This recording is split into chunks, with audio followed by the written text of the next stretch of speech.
It was a quick and unceremonious end to the United States' efforts to extend the Iranian arms embargo.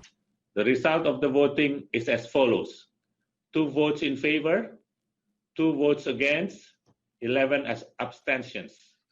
The draft resolution has not been adopted, having failed to obtain the required number of votes. In a statement, U.S. Secretary of State Mike Pompeo called it an inexcusable failure, saying, quote, "The Security Council paved the way for the world's leading state sponsor of terrorism to buy and sell conventional weapons without specific UN restrictions in place for the first time in over a decade."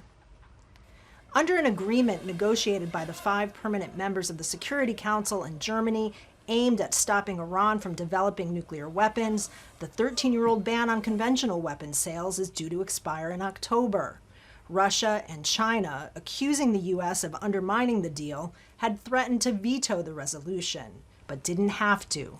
The Dominican Republic was the only other country to vote for it. Well, it's a diplomatic catastrophe.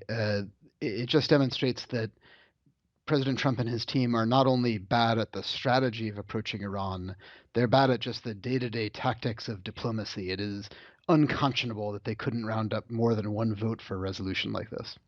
The U.S. has threatened to trigger the return of all international sanctions on Iran through a snapback provision written into the nuclear deal. But other members of the Security Council say the U.S. lost the right to do that when it withdrew from the deal 2 years ago. Europeans are warning of adverse consequences for the Security Council if a legal dispute over snapback ensues. For them, preventing Iran from getting a nuclear weapon remains paramount. Kristen, Saloomey, Al Jazeera, the United Nations.